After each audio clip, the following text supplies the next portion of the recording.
Hello students, I am Amrita Indauliya, your NEET chemistry mentor. और students, आज अपन स्टार्ट करने जा रहे हैं नेक्स्ट प्रैक्टिस क्वेश्चन का set from the chapter chemical bonding. So let's begin with a new part of the question set. Question number 1। Last part में हम लोगों ने आपसे हाइब्रिडाइजेशन से related VSEPR, VBT, ionic, covalent bonding, structures सबको लेकर discussion किया था। अब इस पार्ट में भी मैं आपके साथ कुछ ऐसे क्वेश्चंस डिस्कस करने जा रही हूं so that whole over theory हमारी एक बार फिर से लिंक हो जाए, रिलेट हो जाए। So start with the next question. Question number 21, what it says, the hybridization of central metal ion, central metal की ही आप निकालते हैं, and shape of Wilkinson catalyst is. अब आपसे पूछा गया है यहाँ पे हाइब्रिडाइजेशन, एक तो सेंट्रल मेटल आयन की और दूसरा उसकी शेप। अब आपको आंसर तब आप यहाँ पर पिक कर सकते हैं जब आपको ये पता हो कि विल्किंसन कैटालिस्ट आप कहते किसे हैं। होपफुली याद होगा, मैंने आपको जब विल्किंसन कैटालिस्ट पढ़ाया था तो आपने कहा था मैम RaCl PPH3, इसी को आप विल्किंसन कैटालिस्ट कह रहे थे। अब आप यहाँ पर देखिए, अब हमें यहाँ पर सेंट्रल एटम की लेके बात चल रही है, उसका आपको हाइब्रिडाइजेशन निकालना है और शेप असाइन करना है। तो क्या मैं यहाँ पर ये बताऊँ आपको, और होपफुली आपको याद भी होगा कि ये D8 कॉन्फ़िगरेशन में है। जब ये D8 कॉन्फ़िगरेशन में है तो आप मुझसे कह देंगे कि मैम ये D8 कॉन्फ़िगरेशन में है तो इसके अंदर हाइब्रिडाइजेशन कौन सा होगा, DsP2, क्योंकि यहाँ इलेक्ट्रॉन्स कैसे हैं, सारे की सारे पेयर्ड हैं। मीन्स नेचर कैसा हो गया, डायामैग्नेटिक इन नेचर हो गया, डायमैग्नेटिक नेचर का हो गया। अब लेकिन होल ओवर अगर मैं शेप भी कह देती हूं तो आप मुझे कहेंगे जब कॉन्फ़िगरेशन आती है DsP2 तो आप कहते हैं hybridization is DsP2, so the shape is square planar. चलो, आपने पूरा की पूरा विल्किंसन कैटालिस्ट मेरे साथ एक्सप्लेन कर दिया, बहुत बढ़िया। अब इस ऑप्शन की लिस्ट में से पिक ही तो करना है, DsP2 hybridization and the square planar structure. ये लीजिए, कहाँ दिक्कत थी। अब पता है पूरा कॉन्सेप्ट किस पे बेस्ड था कि इन्होंने आपको बाय नेम दे दिया विल्किंसन कैटालिस्ट लिख के, या फिर ये क्वेश्चन ऐसे भी दे सकते थे कि आपको पता ही नहीं होता और ये आपके सामने इसको फॉर्मुलेट कर देते। जो चीज़ अब आपको ये मैंने लिखी है फॉर्मुलेशन में, ये यहाँ पर होती तो भी आप इजीली असाइन कर सकते थे। या फिर इसी क्वेश्चन का थर्ड फॉर्म जो होता वो ये होता कि आपके सामने ये फॉर्मुलेशन भी होता, साथ में ये स्ट्रक्चर और शेपिंग की भी बात हो जाती, लेकिन आपसे पूछा जाता कि इस कैटलिस्ट का नाम क्या है। बात समझ में आ रही है। 3 से 4 फॉर्म्स में इस स्ट्रक्चर को डिज़ाइन किया जा सकता है। भाई NCERT along with the examiner का दिमाग चलता है वहाँ पर, ठीक है। तो आपको तो हर फॉर्म आती है, हमने तो क्वेश्चन के हर एंगल से उसको देखा है, यहाँ से भी, वहाँ से भी, यहाँ से भी, तो हमें पिक करने में कहीं दिक्कत आनी है नहीं। बात समझ में आ गई। सबसे पहले हमने लिखा विल्किंसन कैटालिस्ट क्या होता है, RaCl PPH3 होल थ्राइस। अब आपने कहा मैम कॉन्फ़िगरेशन होती है D8, हाइब्रिडाइजेशन होता है DsP2। सारे इलेक्ट्रॉन्स क्योंकि पेयर्ड कंडीशन में होते हैं इसलिए इसका नेचर कैसा होता है, डायमैग्नेटिक। और आपने फटाफट से इसका शेप बता दिया मुझे कि शेप होती है इसकी स्क्वायर प्लेनर। कोई दिक्कत नहीं है। चलो नेक्स्ट चलें, शेप बनानी है, चलो शेप भी बना के देख लेते हैं, कहाँ दिक्कत है बताओ। 3 तो ये है, PPH3 आपको असाइन करने हैं, एक Cl,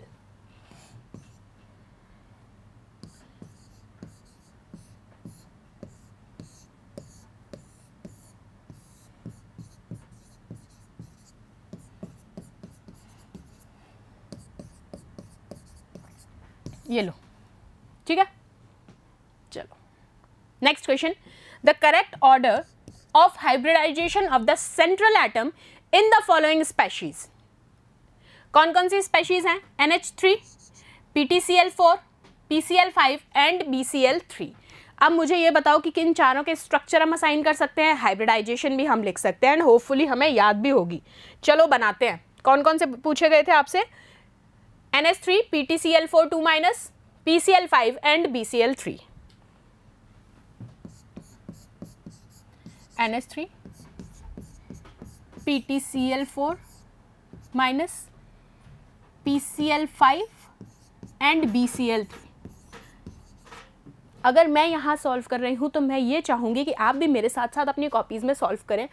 अगर गलत करोगे तो यहाँ से करेक्शन मिल जाएगा, but at least give a try.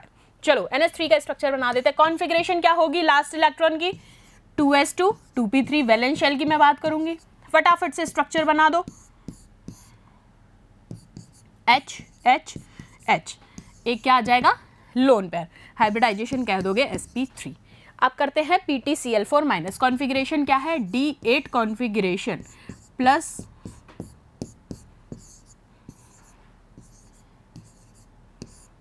अरे तुम तो मुझसे आगे निकलने लगे हो, तुमने तो मुझसे फटाफट से कर लिया। Configure hybridisation is DsP2।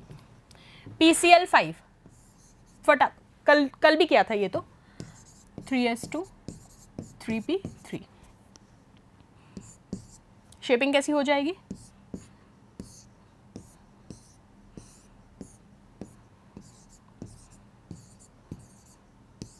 Hybridisation क्या निकाला था इसका भी, DsP3। और लास्ट क्या दे रखा है आपको, BCl3। सॉरी मेरे पास थोड़ी दिख रहा है तुम्हें, होपफुली लास्ट में आपने कहा 2s2 2p1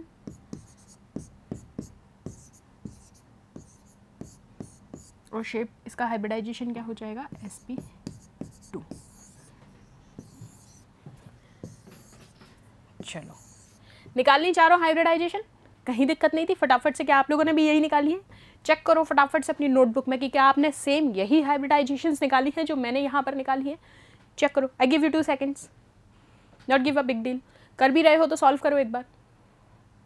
चलो ठीक है, हमने देखा NH3 में sp3, PtCl4 में DsP2, PCl5 में DsP3 और उधर sp2। चलो इनको रिलेट कर लेते हैं, sp3 DsP2 DsP3 sp2, कर ली ना सॉल्व। बस तुम्हें ये असाइन करना आना चाहिए था, स्ट्रक्चर वगैरह जो हमने अच्छे से सीख लिया, दिक्कत तुम्हें कहीं आएगी ही नहीं। नेक्स्ट क्वेश्चन देखते हैं, आ जाओ। Question number 23, among LiCl, BeCl2, BCl3 and CCl4 the covalent bond character follows the order. अब आपसे यहाँ इसमें पूछा गया है कोवलेंट बॉन्ड कैरेक्टर, तो मुझे एक बात बताओ, अगर कैटायन स्मॉल है, मैंने कहा कैटायन स्मॉल होगा तो क्या होगा, पोलराइजेशन बढ़ेगा या घटेगा, पोलराइजेशन वहां पर क्या होगा, ज्यादा होगा। As I said, as small cation more is the polarisation.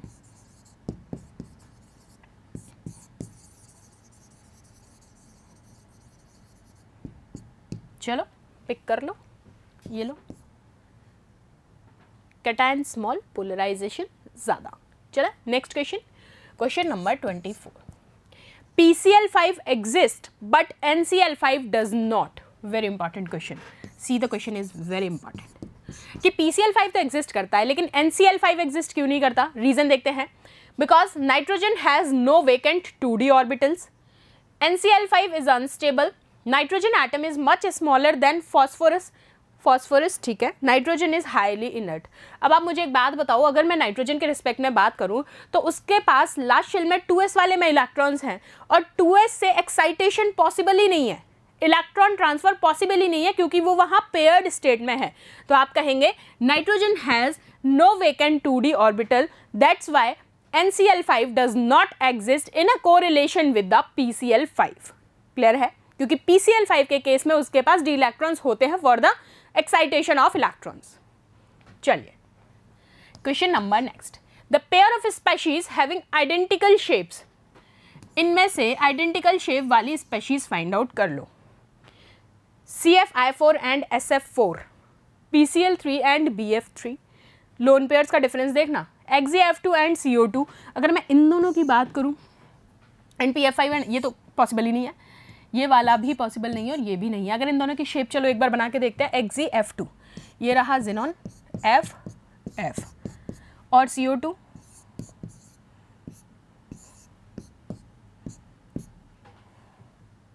दोनों ही लीनियर हैं, प्लस इसका हाइब्रिडाइजेशन कैसा है जल्दी बता दो। XeF2 और CO2 दोनों ही मॉलिक्यूल्स लीनियर हैं, हाइब्रिडाइजेशन तुम निकालोगे, तुम्हारे लिए होमवर्क है। आंसर मिल गया, फटाफट सॉल्व करो, इतना टाइम नहीं वेस्ट करना है अपन को। Next question, the hybridization of phosphate ion in is same as, इन्होंने आपसे कहा है PO4 3- के अंदर P का हाइब्रिडाइजेशन क्या है और वो किससे सिमिलर है इनमें से।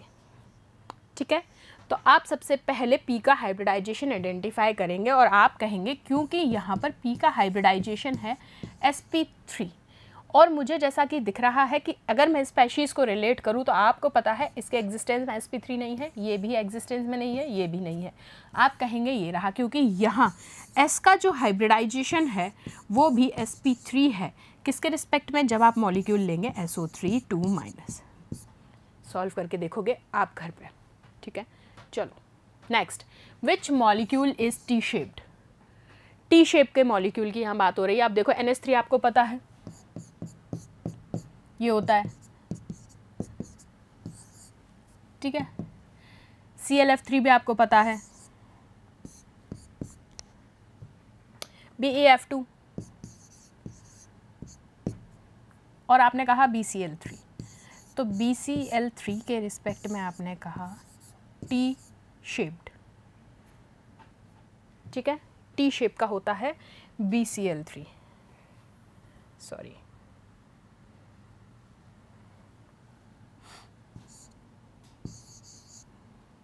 ये B,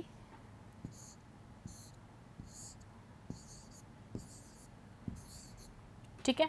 चलो ये रहा next question, the species which does not show paramagnetism.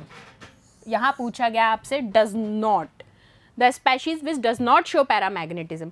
अब निकाल लो इनके फटाफट इलेक्ट्रॉन्स ही तो निकालने हैं। इसके केस में देखो 2 अनपेयर्ड इलेक्ट्रॉन है, यहाँ पर 1 अनपेयर्ड इलेक्ट्रॉन है, यहाँ पर O2 2- में एक भी अनपेयर्ड इलेक्ट्रॉन नहीं है,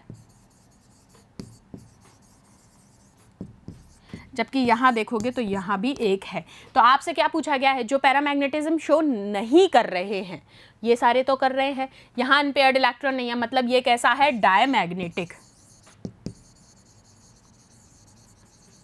आंसर क्या है?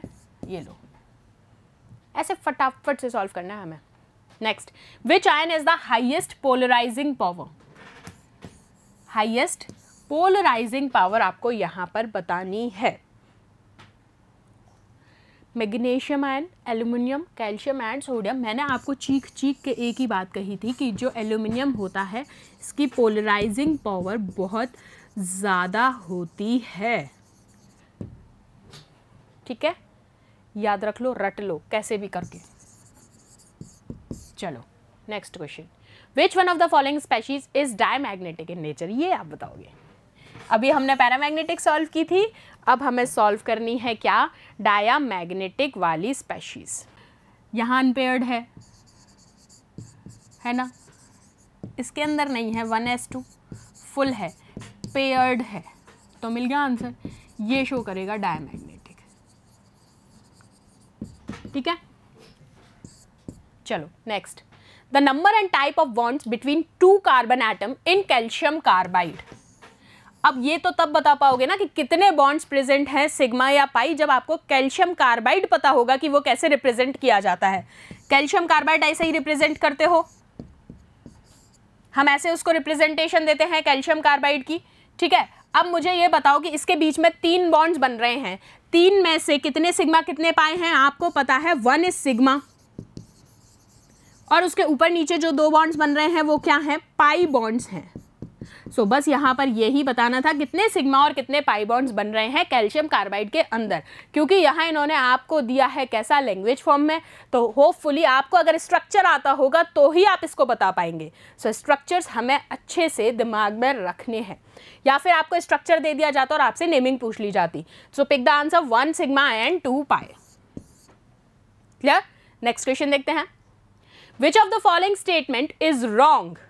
अब देखो ये हमसे गलतियां करवाना चाहता है, कितना हो रहा है ना ये शैतान की, आपसे गलतियां करवाना चाहता है, लेकिन हमें गलतियां नहीं करनी है क्योंकि हमें तो सही आंसर पता है। तो रॉन्ग तो आराम से बता सकते हो। विच of the following statement is wrong regarding ionic compounds? चलो अब अगर आयनिक कंपाउंड्स की प्रॉपर्टीज तुम्हें पता है तो तुम इजीली पिक कर पाओगे। These are generally in the solid state at room temperature. हाँ जी, ये बात ठीक है। The force of attraction between ions is non directional. क्या कहा है कि फोर्स ऑफ अट्रैक्शन जो है वो नॉन डायरेक्शनल होता है, ये भी पॉइंट करेक्ट है। इसने हमसे इनकरेक्ट पूछा है। Ionic compound soluble in all solvents, this is the wrong factor, बिल्कुल सोल्यूबल नहीं होता है वो. So the correct answer from the incorrect point of view of the question is ionic compounds are soluble in all solvents. ये रहा आपका गलत answer. चलें नेक्स्ट क्वेश्चन के. Question number 33. The maximum covalency is equals to, maximum covalency बतानी है आपको, the number of unpaired electrons, the number of paired d electrons. See, आपको यहाँ शेल पे ध्यान देना है. डी शेल की बात हो रही है, पी की बात हो रही है. The number of unpaired electron in S and P both, the actual number of S and P electrons in the outer most shell. अब मुझे एक बात बताओ, कोवेलेंसी आप कब निकाल पाते हो? मैक्सिमम कोवेलेंसी हम वही कहते हैं ना जहां पर एक्चुअल नंबर आप आउटर मोस्ट शेल के काउंट करते हैं. आउटर मोस्ट शेल, और उसी को आप वैलेंस शेल कहते हैं. याद आ गई बात? इनके नंबर जो होते हैं, इसके जो एक्चुअल इलेक्ट्रॉन्स होते हैं, उसी से आप मैक्सिमम कोवेलेंसी को रिलेट करते हैं. So the correct answer is what? Option number D, that is the actual number of S and P electrons in the outer most shell. Clear है बात? आप रिलेट कर देंगे, आउटर मोस्ट शेल आ गया, क्या हो गया? आपको पता है वैलेंस शेल को आउटर मोस्ट शेल कहते हैं. अगर यहाँ वैलेंस शेल करके पूछ लिया होता तो आपको आंसर में इजीली पिक करना था कि मैक्सिमम कोवेलेंसी का फैक्टर चूज करना है. ठीक है, रिलेट करना आना चाहिए. Next question. The combination of atoms occur because they want. कब होता है एटॉमिक ऑर्बिटल्स का कॉम्बिनेशन, सॉरी एटम्स का combination? To decrease number of electrons in the outer most orbit, to attain an inert gas configuration. ये आपने बार बार देखा है कि हम कॉम्बिनेशन एटम्स का जो है तब कराते हैं जब वो क्या चाहता है, नियर बाय एटम की इनर्ट गैस, जो कि हम इनर्ट गैस के रिस्पेक्ट में मैंने आपको बहुत अच्छे से पढ़ाया था कि वो एक इलेक्ट्रॉन लूज करके या गेन करके नोबल गैस कॉन्फिगरेशन अटेन करना चाहता है. So this is what? To attain an inert gas configuration. Clear है? चलिए. In an antibonding molecular orbital, antibonding पूछा है, ये देखिए पहली चीज तो, और दूसरी चीज कहा गया है इलेक्ट्रॉन डेंसिटी कहां पर मिनिमम होगी. चलिए, around one atom of the molecule, between the two nuclei of the molecule, at the region, at no plane. पहली चीज़ याद ये रखनी है कि बॉन्डिंग और एंटी बॉन्डिंग दोनों हमने डिस्कस किए थे. फिर मैंने आपको कहा था कि बॉन्डिंग से ज़्यादा एनर्जी होती है एंटी बॉन्डिंग वाले की. साथ ही साथ आपको ये भी बताया गया था कि वहाँ पर जब आप इलेक्ट्रॉन डेंसिटी रिलेट करेंगे तो दोनों एटम्स, बिटवीन द दोनों एटम के न्यूक्लियाई के बीच में आप रिलेट करते हैं. सो आंसर क्या होगा? Between two nuclei of the molecule. Electron density के रिस्पेक्ट में पूछा गया है, इस चीज़ पे ध्यान दीजिए. अगली बात समझ में? सो ये वाला प्रैक्टिस सेट आपका यहीं पे मैं वाइंड अप करती हूँ. मैंने बहुत ही स्मॉल सेशन का सेट बनाया था ये. क्यों? क्योंकि हमें अभी आपके 1 to 1 प्रीवियस ईयर के सेट के साथ भी मैं आपके साथ बहुत सारे क्वेश्चंस डिस्कस करूँगी. ठीक है? After then again I repeat you as I request you also कि प्लीज़ लर्न. ठीक है? Thank you so much students.